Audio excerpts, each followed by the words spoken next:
This episode of Savage Sessions is brought to you and produced by Radio Salad Studios. We are an actual play podcast dedicated to tabletop role-playing games of all shapes and sizes. So strap in, grab your dice, and let the epic journey begin. And without further ado, on with the show.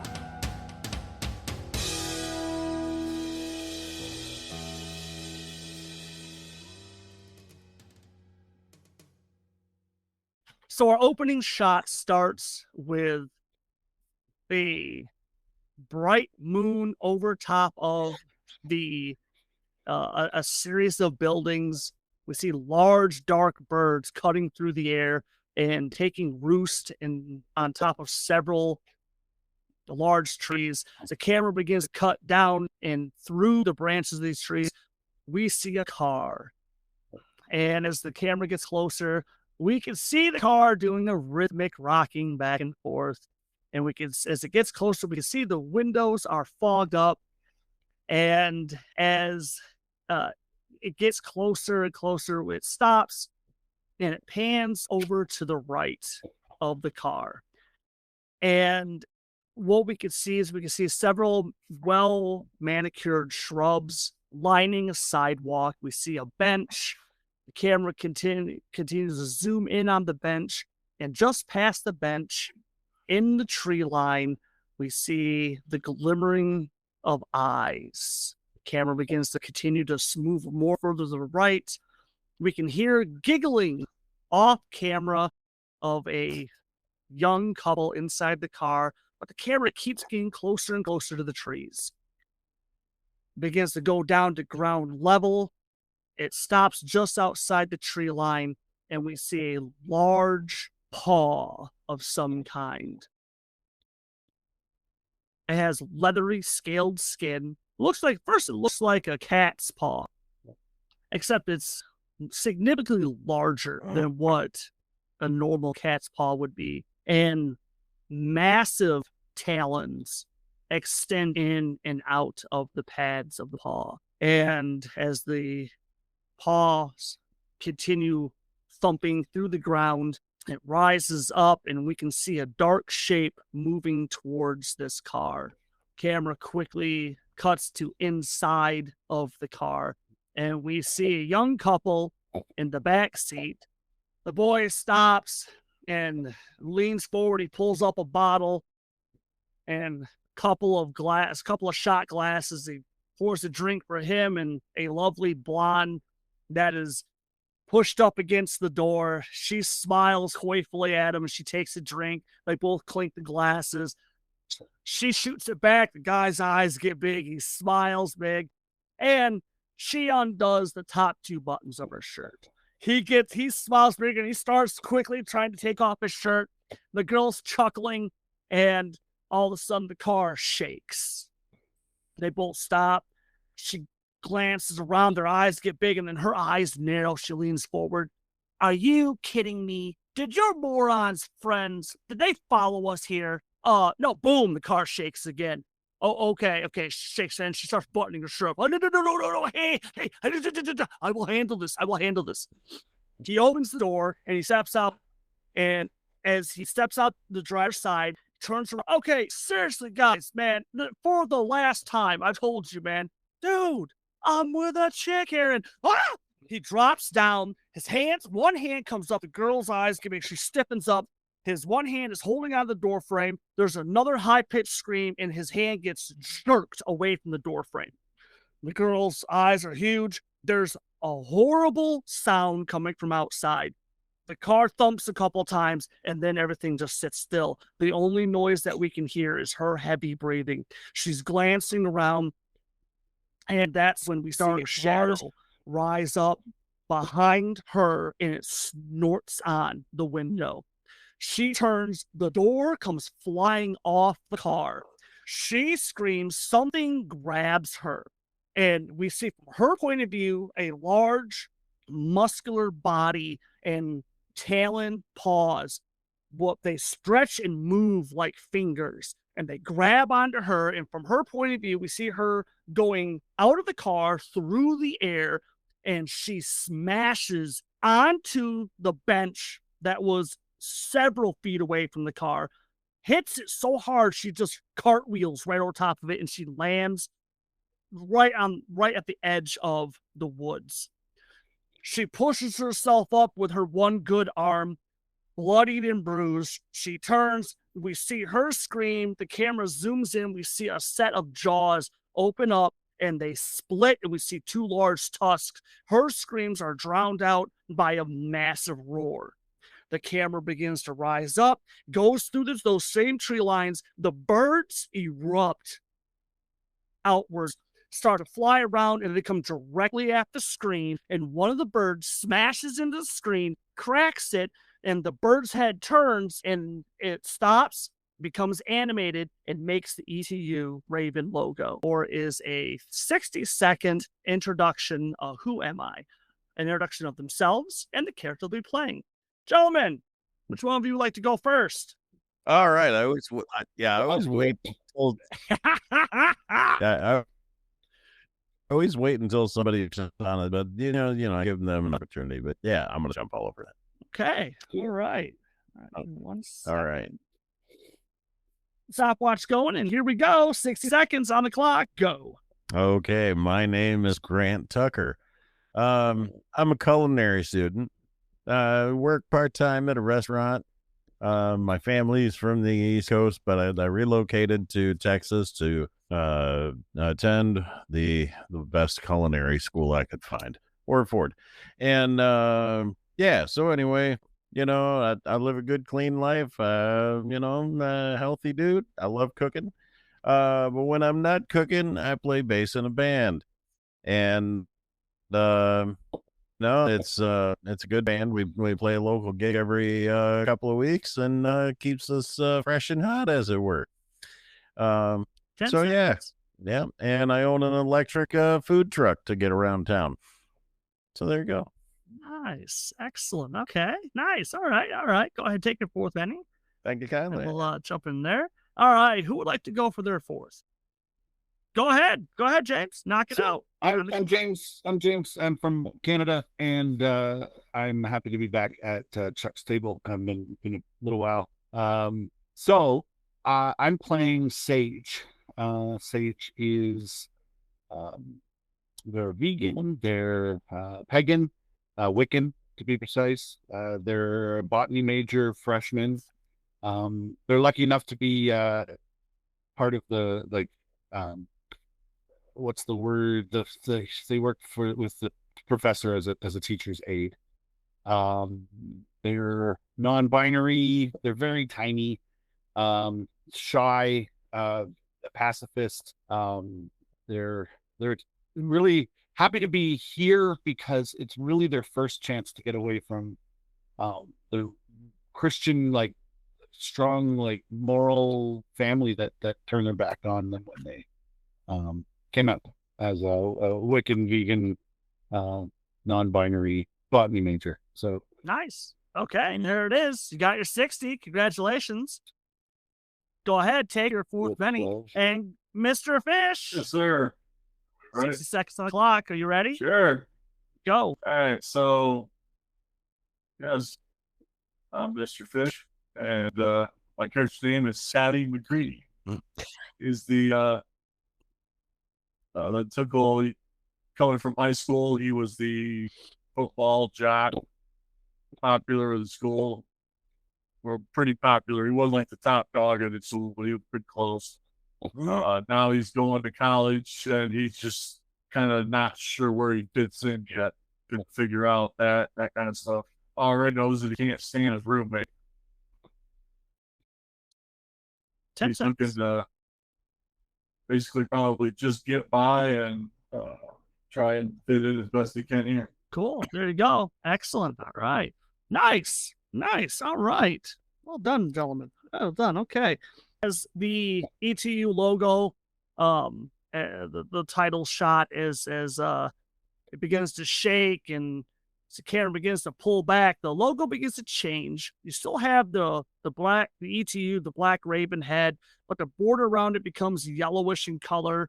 And as it pulls back, we realize that it's a sticker on the back of a very large and loud car. And so like I said, the camera pans back. We see that the car it's a large black car.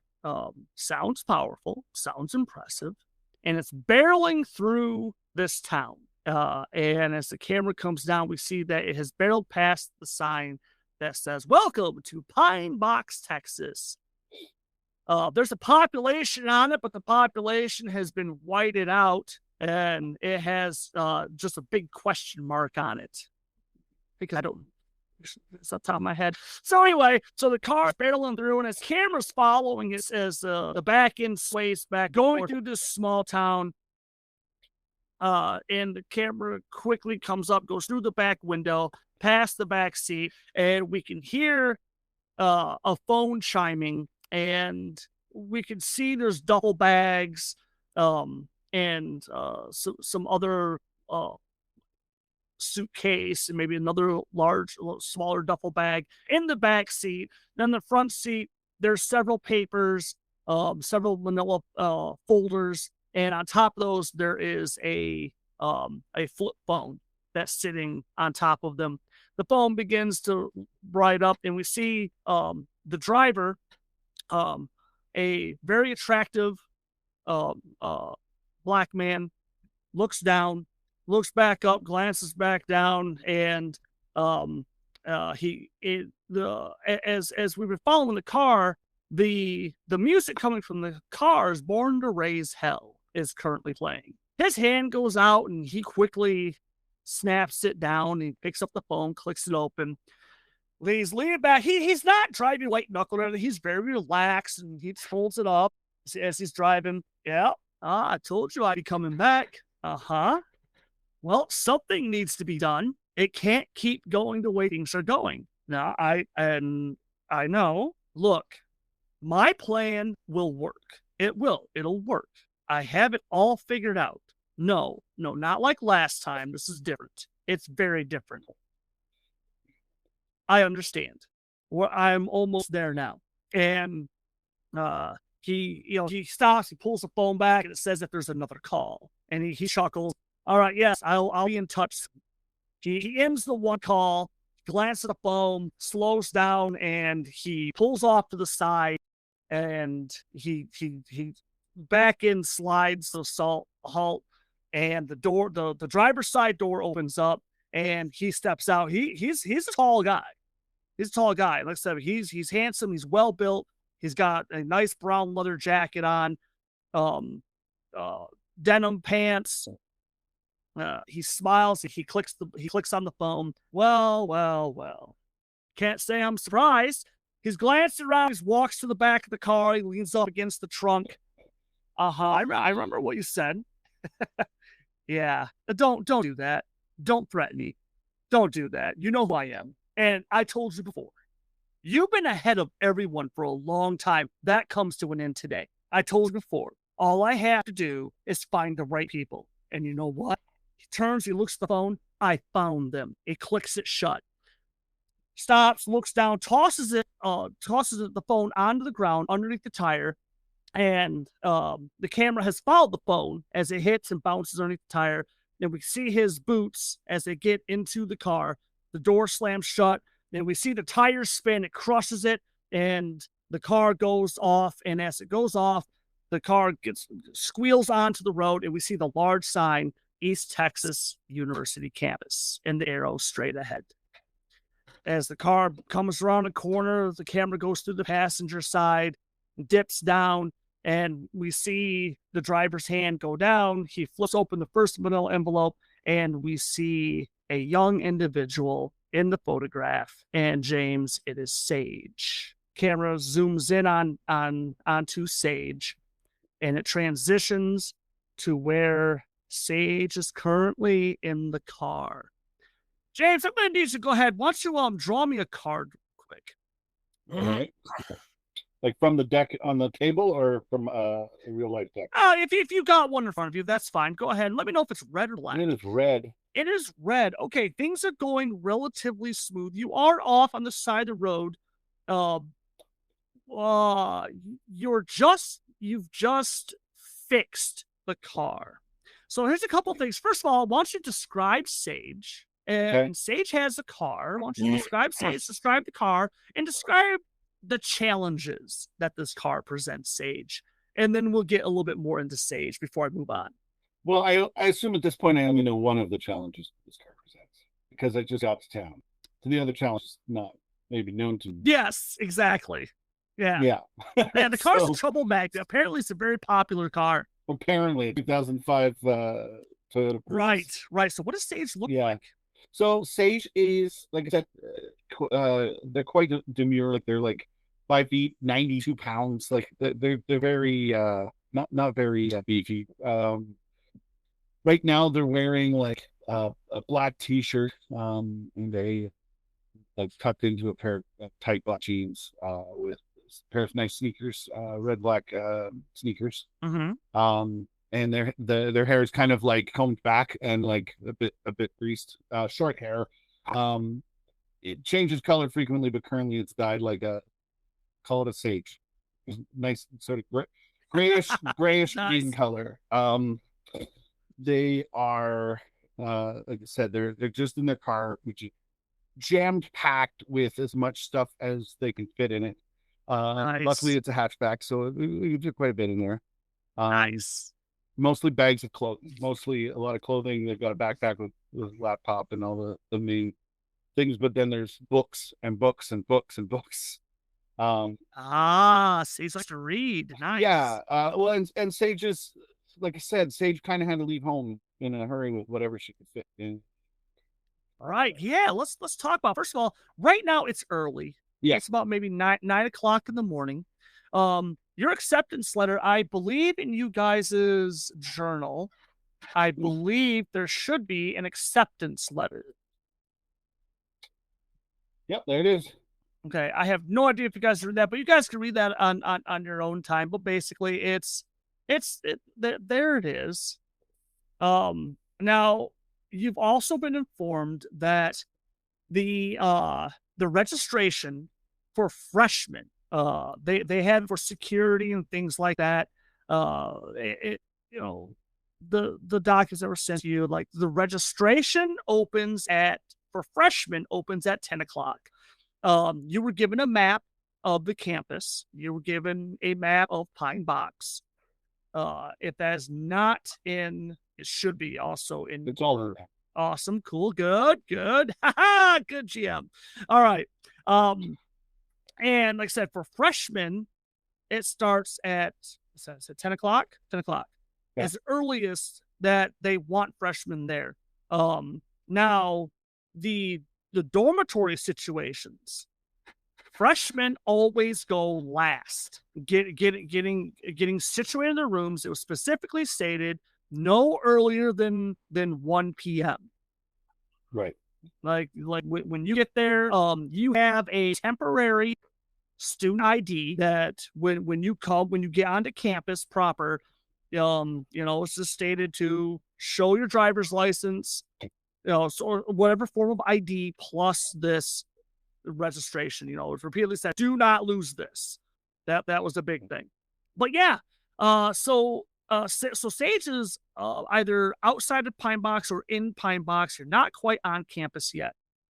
I've been driving like the drive from Sandusky, Ohio to I just put in Austin because I assume that's close. That's the closest major. It's a long drive, so like I assume they slept in their car. Okay.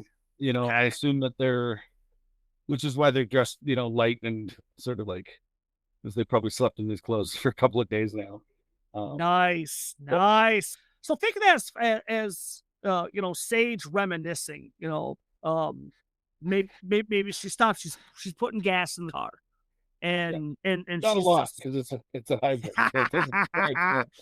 So right now she's just reminiscing about how she got to where she is. Overbearing parents, very devout, Yep. very concerned about your soul. Yeah. That was a thing. That was a mantra. Well, are they concerned about my soul, or are they concerned about their own like reputation in the church? Right? Like You've never been able to figure that out. One day they seem all on the level, and the next day it's all about their image and things like that. Yeah. But now the interesting thing was, when did Sage get into the hocus pocus? Probably only like the last year. Right. The neighbor, Miss Mildred, who lived behind them. Right. Yeah. She used to go there when she was a kid. She used to go over there, and like they had these like old those chocolates with the mint in the middle. They're called like after Right. eights. She used to she used to always give them after 8 minutes, and she was such a nice lady. She was such a nice lady. I got mittens every freaking year. Yeah, your mom, your mom, and your mom used to be cool. Your mom's not cool with her anymore. Not at all. Not after mom caught you doing some hocus pocus in the backyard, just practicing. Now, unlike a lot of other people, Sage understands that it's real. It's not hocus pocus. Like, it's not. It's real. Well, it's about invoking the spirit. It's about invoking the power in the world around us. Yes, and whoo, man, baby, a lot of power in the world around us. Apparently there's a lot, and well, it freaked your mom out. Now Mildred was very impressed because, like, it was just a simple protection spell, a simple protection ritual, simple, quick. Here you go. But Mildred was very impressed because it took physical form, which usually, according to her, that doesn't happen. No, there's like a shimmer. Well, oh yeah, and it was just Mildred was very, very excited about this. Well, then your mom found out.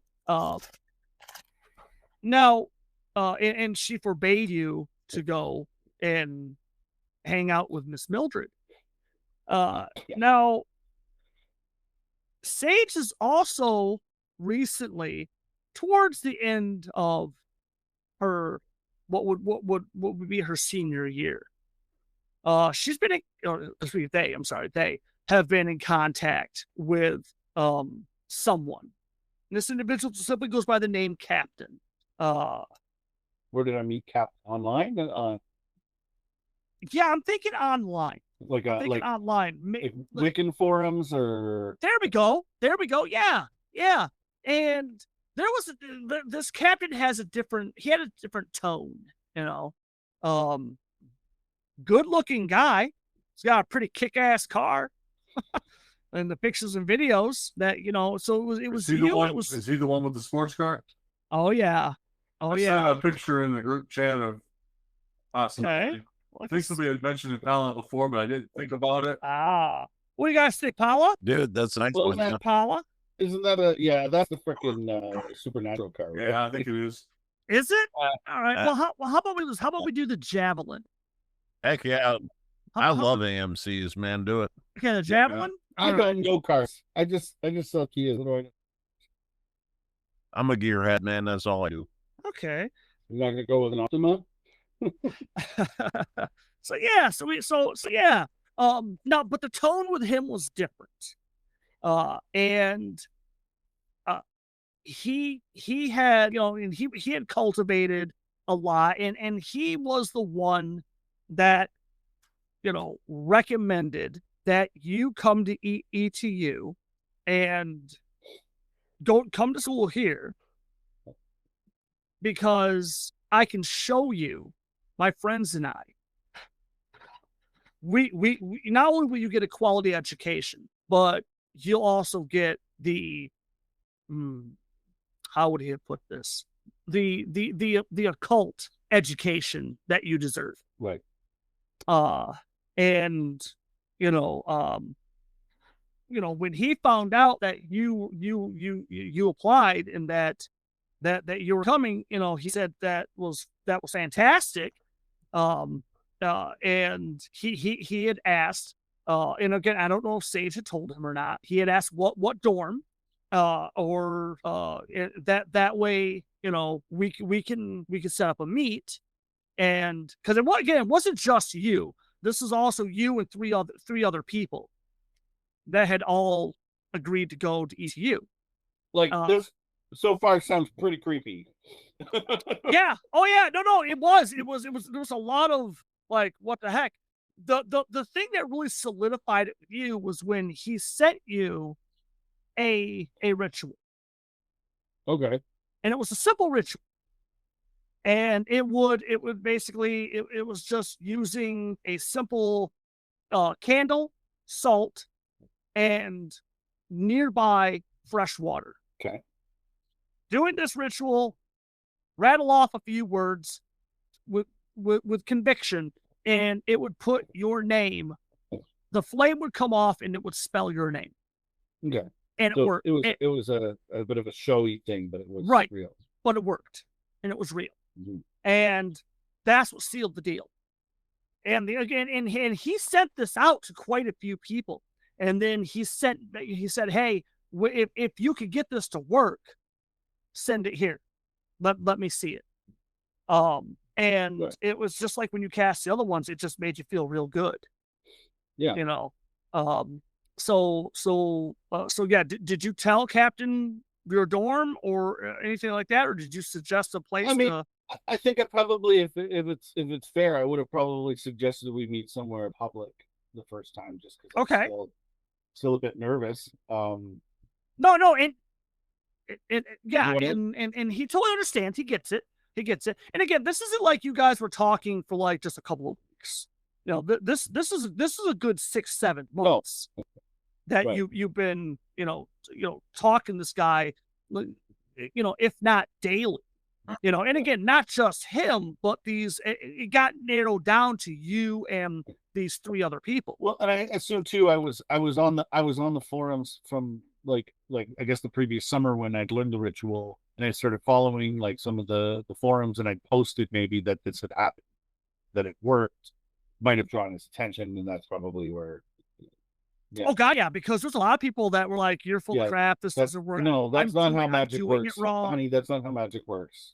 Right. Well, there was a lot of that. There's a lot of this doesn't work, and so it's like when Willow went to college and tried to join the local witch group, and they were all like, "Oh, we're going to do a chant to bring good energy," and she's like, "But are we going to do any real magic?" And they were like, "What? Right? What are you talking?" Right. And so that's what really separated, and that's when the conversation became much more intimate and stuff like that. Yeah. And so he was very much into saying, you need to, you definitely need to come to ETU, and well, I guess in that case, I'm leery, but I'm not maybe as it's not as suspect. So right. Yeah. Okay. So basically, he says when you get there, just pop onto the forum and let them know when you're here, and then the five of you will figure out a time. Yeah, I guess I would pop in and say that I arrived. Phenomenal. He looks forward to hearing from you. We'll wait until the others arrive, and then we'll proceed from there. He looks forward to meeting you. Awesome.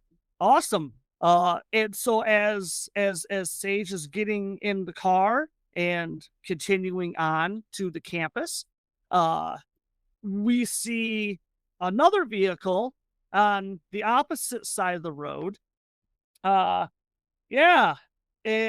we see Grant with his food truck. Yeah. Now this is I'm taking this is not a top of the line truck in any way, shape, or form, is it? Oh dear, no. Fantastic. As Sage is taking off to the college campus, Grant, you have pulled judiciously off the road, almost grinding against a nearby guardrail, slammed on the brakes because that's exactly what happened. You were just cruising along, all of a sudden, as typical with the truck, the gas pedal just dropped. And this is an electric vehicle, right? You were saying this is fully electric? Yeah. Food truck. Yeah, it's got a bad regulator. It's like a brand new, brand new, low quality, right? Okay. It's not the great. I only paid 9,000 for it brand new. Well, what does Grant look like, and what does the truck look like? Okay, well, Grant, let's see. I stand about 6'2", right? Okay. Which Okay. let me tell you, this truck's a bit of a trick being a tall dude, but neither here nor there. So anyway, I'm about 200 pounds, rounding some, firming another, but pretty much a brick, overall. Average body build, I hold my own if I have to. I'm not afraid of hard work. So about 6'2", dark hair, long voluptuous beard. I've been growing it since I was about 13. Okay. No joke. Puberty kicked in. I figured, well, what in the world's the point in shaving? So I literally just let it grow from the minute it started growing. Okay. And man, What about the truck? yeah, so the truck, it's about, man, I would say it's probably about 1.5 Mini Coopers long. Not very, Okay. but it's got an electric drivetrain. I'm trying to stay off the grid, man. I got this thing with grid, petroleum. I'm trying to be, anti-petroleum. Okay. If I'm not driving the truck around any long distance, short distance, I got bikes at the wazoo, man. Yeah. So, if it ain't food, it's bikes. Right. And so, yeah, but it's And now this is it's a beautiful red. That's awesome. Now you have this is an electric car. yeah. Fantastic. What's one of your hindrances again? Hold on a second. I gotta look that. Oh yeah. Oh no. Oh no. Yeah, but it's limiting technology. Yeah, exactly. Yeah, see, that's the thing. Now I gotta defend that because, man, I don't like cell phones. I carry a basic cell phone. All I can do is like literally, you hit the same number a couple of times, you get the different letters. That's where I go. Email, yeah, I do that. But see, what most people don't get, electric vehicles have been around since 1905. Still. I'm Yeah, not. no, it's great. And honestly, because now your character's from Grand Rapids, Michigan, right? Yeah. Yes. So this has been a hell of a haul for you. Oh yeah. Can you imagine how many times I've had to pull over and charge this thing? Heck yeah. Oh, Frank. No, Yeah. Pull Pull over and charge it. Pull over and re-slime a few things. Kind of figure this out. Yeah, because little things like that. look, it has like a 200-kilometer range. Like it's probably not like. Oh yeah. Oh yeah. If I get that, I'd be really shocked. But see, here's the thing, I thought buying it new. I don't know still, but man, the voltage regulators got issues. Boy, howdy. Between that and the accelerator system, the battery management system, it's like, God dang, I got this so I could get around and stay, out of the weather. But, I'm trying to what's worse than technology is fossil fuels, man. It's all run by the big man. And so I'm trying to meet in the middle when it comes to transportation. Right. That's really the biggest thing. So as Grant is outside, I know.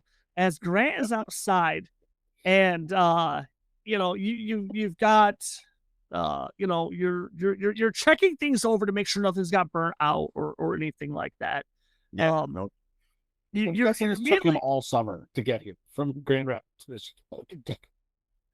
Surprisingly, you've made good time. Surprisingly, and as you're looking over, you can't help but think back to your sister leaning on the hood of the car, looking at you, looking down, looking up at you. Man, Dad is gonna blister your ass. the camera comes up and around, and we see the two of them inside of the car, the hood up, and there's just smoke rolling out of it.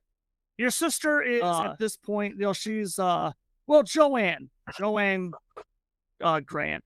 Excuse me, Tucker, right? Yeah. Joanne Tucker. Real quick, why don't you, for everyone, describe what your sister looks like. Oh, excuse me, looked like. Yeah, about that. So,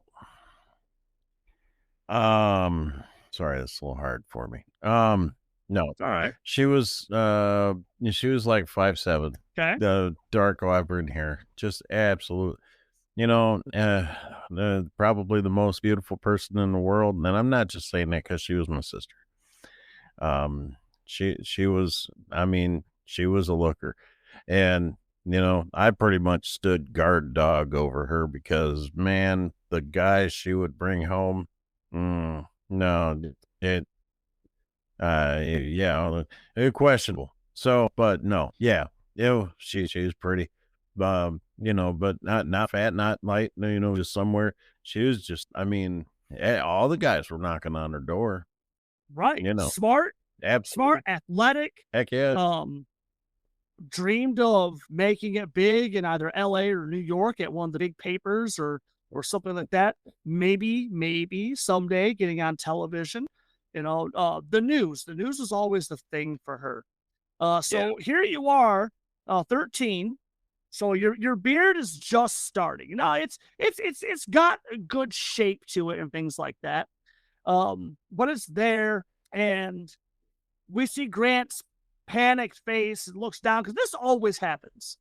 It always happens. Ever since you were a little kid, the whole, like getting on the computer at school, things like that was always a crapshoot of whether it was going to fizzle out or something like that. And so this was your sister, because while you're 13, she's 17, and because there's 4 years difference between the two of you. And so this was her taking you in the back roads, trying to teach you how to drive. Yeah. And then neither one of you thought much about it. It's like, a computer. Oh, forget about it. Word processor. Oh my God, forget about it. It's like, it was the last year alone, you went through 4 of them. Your parents were just like thinking there's got to be something wrong with the house or something like that. You go to the library, you're not even allowed to touch anything electronic at the library. You're not allowed to touch it. You were nicknamed the Gremlin. Yeah, I love my typewriters, man. They always. There it goes. Yeah, old school, baby.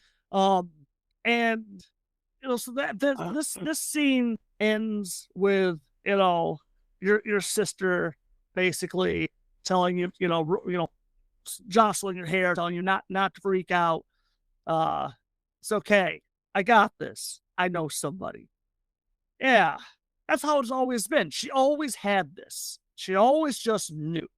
She always was the one that was looking into things and getting things situated. And so it was when she went to East Texas University, and because out of all the schools that she could go to, she just wanted someplace completely different. And but your sister was also a little bit into the macabre, and she was very excited because she said that the place has a reputation, and because she got a free ride, and it's going to be a hell of an education. And when she got there, she was in daily correspondence with you. You got the emails.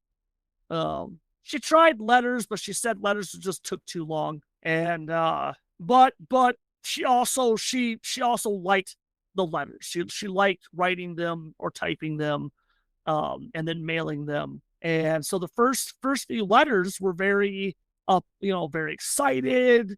This place is so great, and she's meeting new people. She talks about a cute graduate student that she was She's like, yeah, you won't believe this. He's an honest to God cowboy. Yeah, a little weird though. He's into Ghost. I know. He's into Ghost. But anyway, gonna go out, gonna check, see where things go. Never been to a rodeo, bro, so I can't wait for this. And then her next after that was like you were getting letters like, oh my God, it's real. It's real. He took me on one of his ghost hunts, in quotes, ghost hunts. And she's like, oh my God, Grant, it's real. She goes into describing and several pages little hunt she went on, and she's like, and she's like, it's all real. What I saw was real, Grant. I didn't want it to be real, but Grant, it's real. It's honest to God. And so she joined this club that this Jackson Green and McCallahan had put together. And so she's writing for the school paper, and she's also writing up these articles about these ghost hunts. It was towards the middle of her second year that things, and her letters got a lot more somber, and she started taking notes of other really strange things that she noticed in campus. And so she's sending you these letters, talk about this. And her last letter that you received from her was, don't come here. It's dangerous. I've seen their boogeyman, and it's real. We're going to handle it. I got this. Love, Joanne. And that was the last letter you received from her. The next letter your family received, along with a phone call, was to inform your family that your sister had suffered a tragedy and had been mauled by an animal. How much of going to ETU was actually about culinary school? About 30%. There I had to figure out what happened.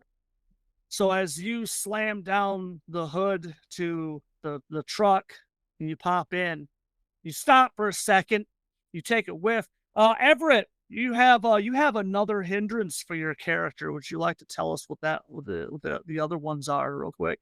Hold on a second. Yeah, cursed.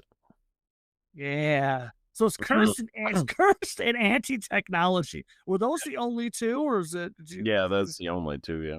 Well, you pick good ones because you'll be getting bennies all day long with these. So yeah, Everett, I've already took the liberty of drawing, because at the beginning of each session we have to draw this, and I've already took liberty of drawing this. So Everett, I'm gonna let you pick though. Is it bad breath or bad body odor? What? Oh dear God! Pick I one. swear. Next sentence, I'll see you in person. What the hell? What's that? Well, we're gonna go with a bad breath. You're Bad breath. Okay, again, like I said, this is just your luck. Like bad luck follows you everywhere. yeah. Absolutely everywhere. And as you're getting in, you stop for a second because you go around, and yeah, you had to fiddle with it just a little bit, but you've gotten pretty good at fiddling with this truck to get it going. And as you get towards you go to hop in, you stop. Oh my God, that's not the truck. Oh. And how many? So we see Grant go to the back. He opens it up, and again, like, what is the back of the food truck like? Is it a functioning food truck, or is it just like a shelled out food truck? There's a couple of functioning bits. I've got a flat top that works. It's small. It's a couple square foot. Okay. I got a flat top that works. A 2-burner gas stove top. Okay. And the rest is just cabinets.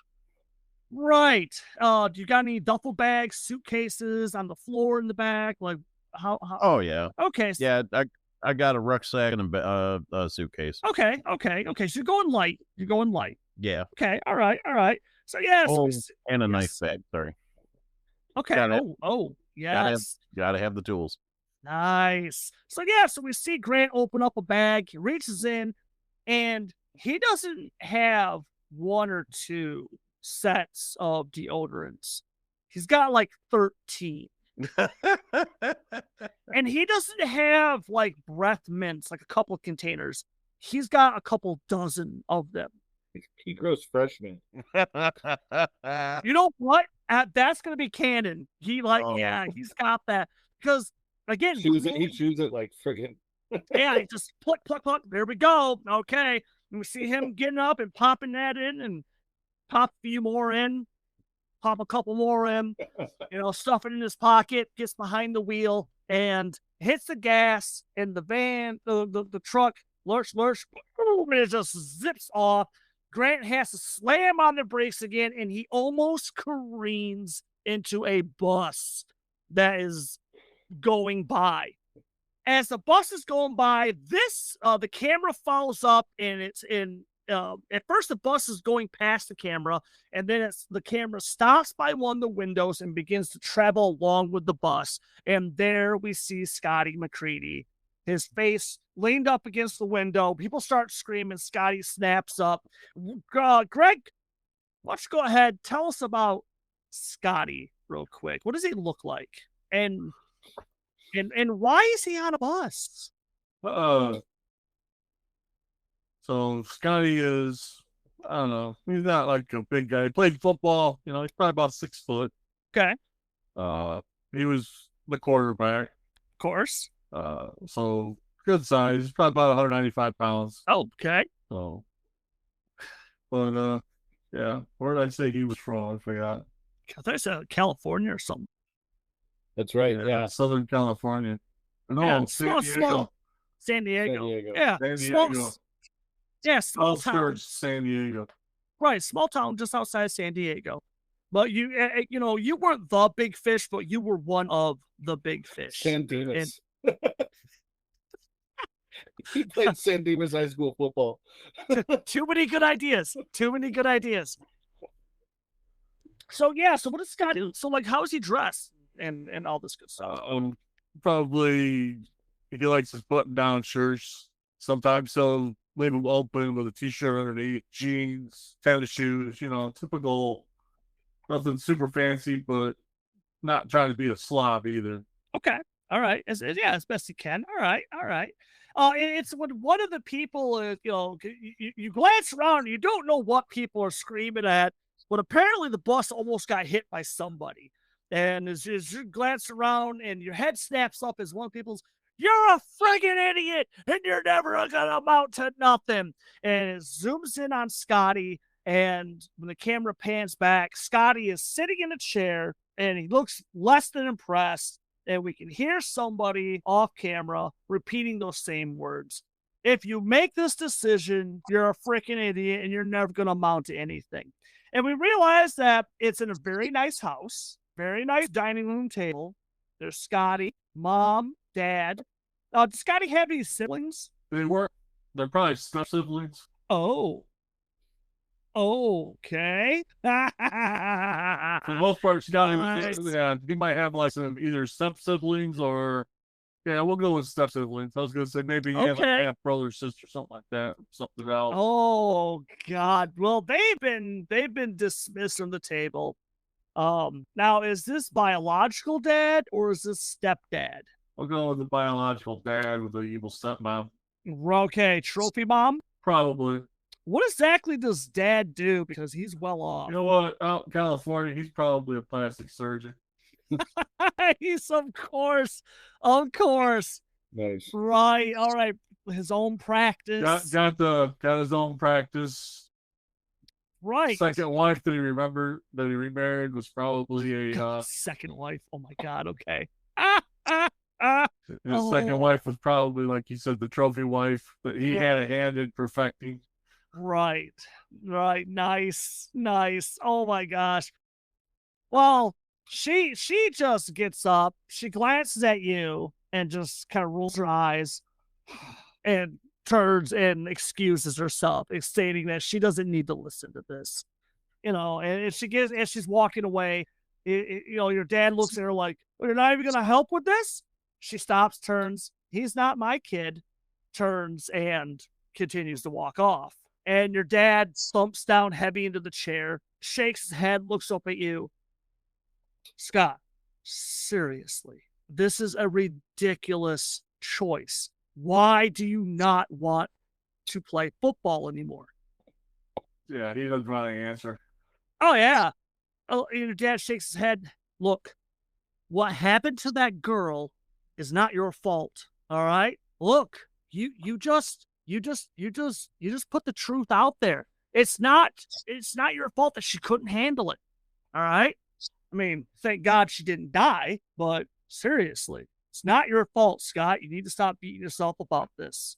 Not your fault, your ass. Man, it was supposed to be a simple prank. You know, she was a nobody anyway, you know, so it's like, so what? So, you know, you caught her in a compromising position and, you know, things just got out of hand. It wasn't supposed to be serious. And she took it serious. And apparently she tried to put her car, well, she didn't try. She put her car between, you know, tried to wrap it around a telephone pole, you know. So, yeah, you know. And it's like everybody feels that way. It's not your fault. It's not your fault. You know, she should learn to take a joke. And it's like, yeah, you know, you're the football star. You know, you can get free rides. Quarterback. Yeah, you're it is what it is. This is high school. You know, kids. You know, it's a thing. Yeah, but what? Apparently, Scotty doesn't agree with this, so it's time to get away. Probably, yeah, probably feels responsible, guilty for whatever. He was probably Right. the main instigator in the prank. Oh yeah. Well, and not only that, but it's the rejection letters. You know, Florida wouldn't take you. Michigan wouldn't take you.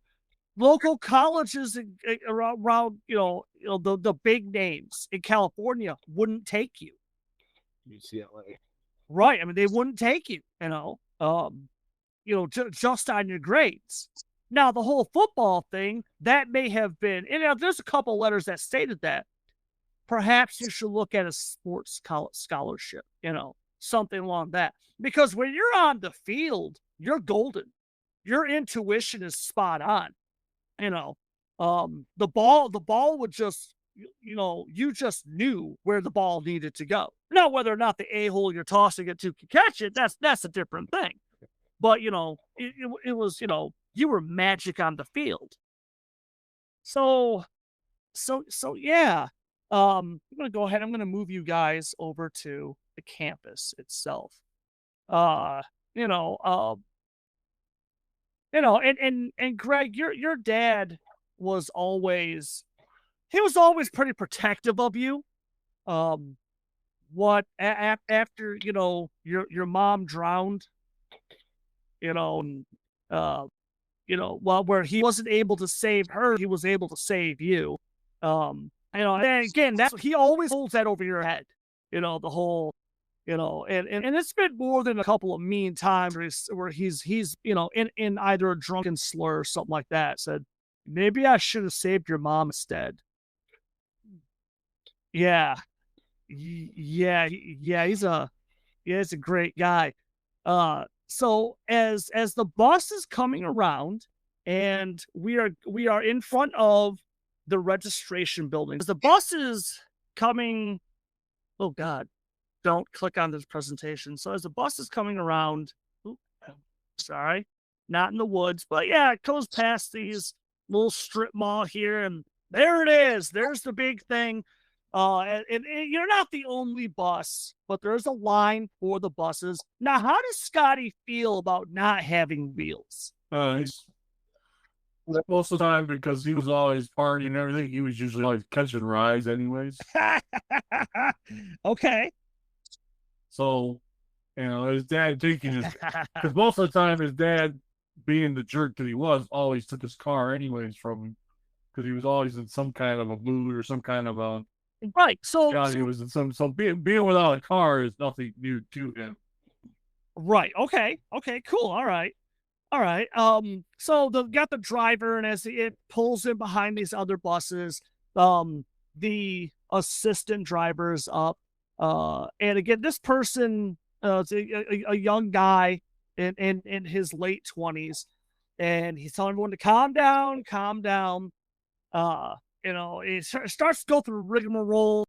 We're about to let everyone off. We need everyone to sign out, blah, blah, blah. That kind of fades out. Scotty's phone goes off. Your dad was decent enough. At least he bought you the most recent phone. So your choice, Samsung or your choice. But okay, so you got that starts to chime, and now when your dad's name comes up, does it come up with his name, dad, douchebag? Like what does it say? Jerk number one. Yep. So as you click do you answer or do you just let it go? Probably just let go the first time. Make you call. So as you're up and you're filing out, and as you click it up, seriously, you better have had bad reception. I was getting off the bus. You can hear wind and giggling in the background, and you already know just from that the sound. You hear the boat motor also in the background. Yeah. As the camera goes around, we see jerk number one standing behind the wheel of the speedboat, whipping around, glancing back, nodding, not at his current wife, but at a couple of very young women in the back of the boat. And he nods, he goes back, and he's got the headset on. So you're there, huh? Just pulled in. Oh my. Well, hey, you still have time. I can pull some strings. I can get you someplace else. I'm good. All right. Well, hey, don't fuck it up. and then he hangs up on you. Oh my God. Thanks, Dad. Right? So as you're getting off, Greg, you're looking at you're the first one to get a good look at the first buildings of the campus. Okay, and it's a beautiful campus. It's immaculately maintained. And as you're at the side of the bus, and you're waiting for your turn to get your luggage and stuff out from underneath of it, something brushes up against your leg, and as you glance down, there's a whole bunch of oh look at that, there's a cat, and the cat's brushing up against your leg. And then people start, oh my God, they start backing away from you. As you look down, you take a quick step back because there's blood all over your pant leg now. The cat turns around, and the cat has something meaty in its mouth, and it drops it, and it sits down, and it looks up at you, and there's blood all over the front of the cat and down the front. And as you're looking down at it, you can't quite make out right away what it is. And then somebody says, oh my God, is that a heart? Oh, people start freaking out, backing up. And as the cat starts to back away, it turns around a couple circles, takes about 7 steps away, and flops over. And it just lies there. And then one of the Captain Obviouses points out that, oh my God, it's dead. Oh my God, it's dead. What color was it? Sorry. Oh, it was black. I know it's not important anymore. It was a black. Of course it was. Of course it was. Yeah. Right. And so as that little drama's going on, we see Sage's car coming driving slowly by, and Sage, you can see the buses and all those poor chumps that are in that cattle crate. And you can see, a lot of people milling around and other people backing off and things like that. And one person steps between the buses, and you almost clip this person. But they get pulled back real fast. Okay, so now you got a couple of options. Like I said, you could do the registration, or you could try to go to the dorm. Because here's the thing, kids. The dorm that you guys are heading to.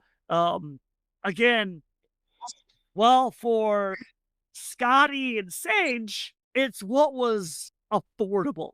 And there's only one dorm that's really affordable, and that's the Whitehall.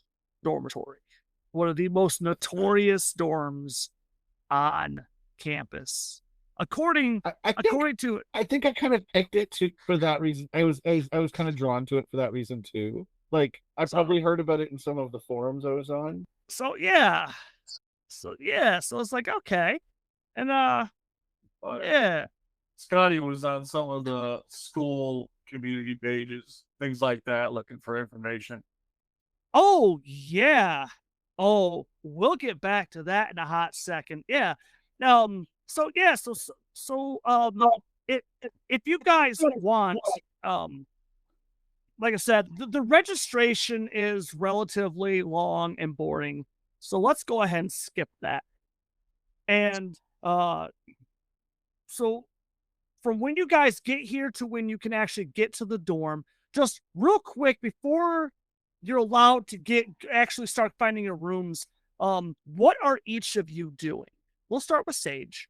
You got the register, you've gone in, got your registration, make sure that was all. You got your actual official student ID and all this good stuff. So what is Sage doing before Sage can get into the dorm? Well, one of the things I thought about while since we last spoke, I want to find a phone. Like I assume that there would be some pay phones in the registration building. I have a cell phone, but I don't want to use it. Okay. I want to use a payphone. And I want to call home. Okay. And I just want to see who picks up the phone. It's your little brother who picks up the phone. Yeah. Hey, Deacon. Oh, hey, Sage. Keep it down, Deacon. Keep it down. Okay. Keep it down. All right. How old? Don't tell Mom that it's me. Okay. How old is Deacon? Like 6. 6. Okay. Yeah, he's just a little guy. Yeah.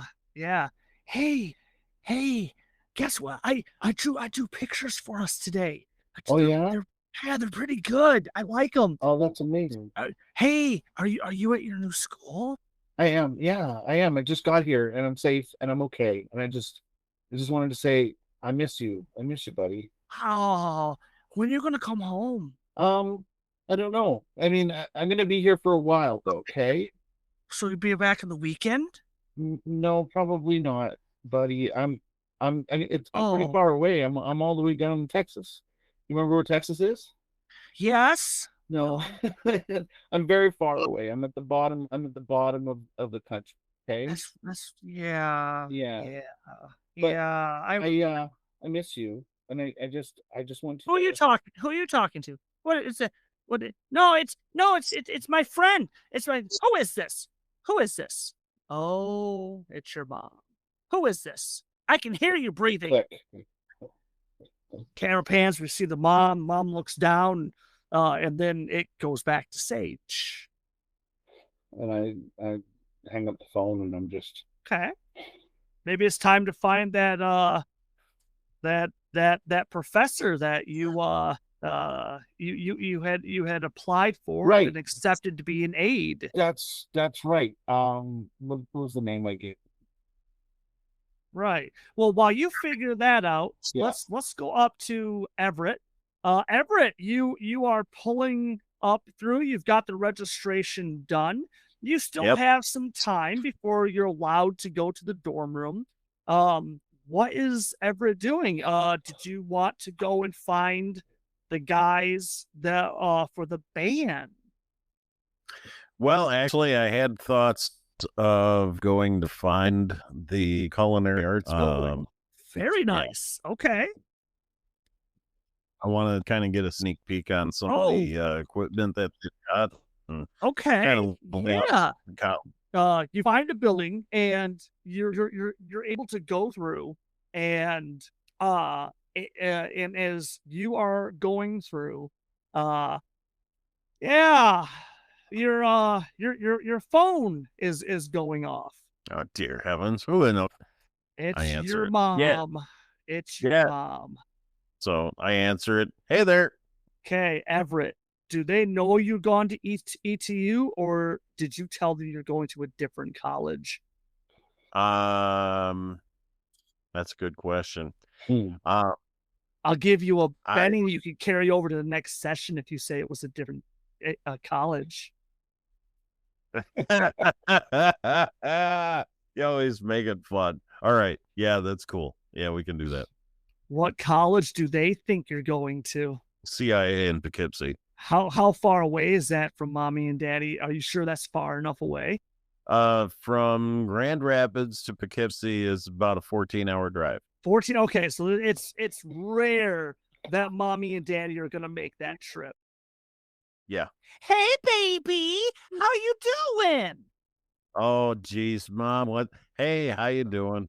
How's Poughkeepsie? Oh, green and lush. Look around. Is it? Yeah. Oh, you ain't outside, are you? I looked at the weather and it looks like it's bad weather. Is my baby outside? No. I'm in my dorm room, Mom. You're in your dorm already. I thought you couldn't get in until later. Oh, Look at you, always an astute young man getting ahead of everybody. You're going to do so good there. Now, I was talking to your dad, and he says that the first free weekend we get, we can probably come up and visit you, see how you're settling in. and my heart sinks down through my mouth. Now, Mom, it's really hard for me to explain where to find the dorms and everything. It's just, gosh, dang it. Why you guys, are we going to be driving? Well, yeah, are you saying that we'll get lost, that we can't find buildings? I'm your mother. I know how to read a map. I'm looking at the... And that's when the phone starts to get staticky. Hello? Hello? Oh, no, I think I lost them. It's always bad reception. And I hit the end button. Fantastic. Greg, you have the registration done, you got your ID and a lot of other things, the typical packet and all this stuff, and you have some time before the dorm. What is Scotty doing before he can get to the dorm? It probably takes him a while to get over there because he's got to hoof it. I bet that's at least a good 15, 20-minute walk for him. Well, I assume there's a shuttle too. There might be a shuttle that would take you to the dorms the first day of school. Yeah, and that's the other thing. And again, this is something that the other you two would have also noticed. There's a lot of security on campus. In fact, Scott. Okay, so Scott, you said you said you want to get to the dorm. Yeah, I mean he's not a problem. You're stopped by one of the security guys. In fact, one of them's calling for you, and you can hear him blow a whistle, and another security guy stops talking to a couple people. He turns and he looks past you, sees the guy waving at him, pointing at you, and the guy excuses himself, takes himself a couple steps back. He gets in front of Scotty, puts his hand out. Oh, hey, everything okay? Where are you going? Just going to my dorm. Did you not read the safety pamphlet? We're getting everyone in the routine that you don't go alone, buddy system or in groups at all times. Or he points over and he points to that there's some shuttles. You can wait for one of those and they'll take you where you need to go. But we don't want people walking around on their own. Okay. All right. So get yourself a buddy or something, but don't let us catch you walking around alone again. Turns back around. So anyway, girls, like I was saying, I looked this punk in the eyes and I said, do you like your kneecaps? They all start chittering and all this stuff. What's Scotty doing? He shakes his head and he's just looking around for somebody else that might maybe be going in the same direction. Oh, okay. Let's see here. Let's go. Okay, so Scotty's looking around and kind of glancing back and forth.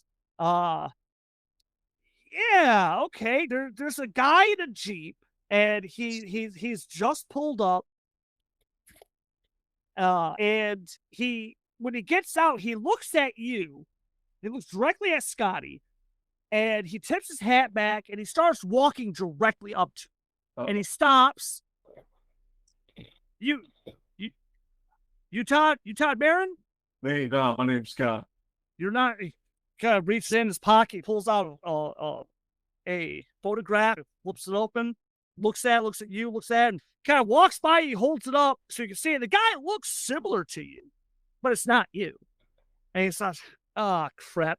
Hey, look, I'm real sorry." Glances around. "Hey, where are you going?" I was trying to go down to my dorm over here in the Whitehall. A glance over. Oh, buddy I told me I was gonna have the buddy system. Buddy system. Good guy laughs. Glances on, extends his hand. "Hey, my name's Jackson Green." Scott, look, Scott Green. Simon Green. "Hey, Scotty. Yeah, Yeah, as soon as he takes your hand, he stops, he glances over his left hand, and he's got a turquoise like bracelet, a very ornate, tribal looking turquoise bracelet. And he stops, he glances at that, and the camera zooms in on Jackson's face. His eyes look over at Scotty. And he, shakes your hand again, he lets go and glances back at his left wrist, takes a couple steps back. "Hey, look, you're obviously not who I'm looking for, but you're right. Hey, you know what, mate? Man, safety first, right? Look, if you want, what dorm are you going to? I'd be more than happy to drop you off real quick." like I said, I'm going over to the Whitehall dormitory. Oh, classic. That was my dorm. Come on, man. Yeah. I'm coming back through, and I graduated not too long ago. You guys get into the Jeep. Guys, what sort of music do you think that Jackson Green, the cowboy ghost hunter, will be listening to? Outlaw country. Yeah, I was actually going to say if he ain't listening to Willie Nelson and Merle Haggard. Yep. Okay, there we go. So whatever country music you think he's listening to, that's what's playing. And he takes off, and as this going down. So Scotty, what brings you to ETU? Oh, I was looking for a change of pace. Yeah? Where are you from, Scotty? Just a little town outside of San Diego, California. You left, he pulls the Jeep over, he stops, glances over at Scotty. You left California to come here. Yeah, wasn't a good situation for me. He takes a few long seconds. He just looks at Scotty and nods, tips his hat back again, readjusts it. Okay. Hey, redefine yourself, right? High school's over. It's time to move on, right? Open. Hell yeah, brother. Starts the Jeep up again, almost side swipes this little crappy blue car, glances out, looks in the mirror and kind of, "Watch where the hell you're going, noob," and keeps on going.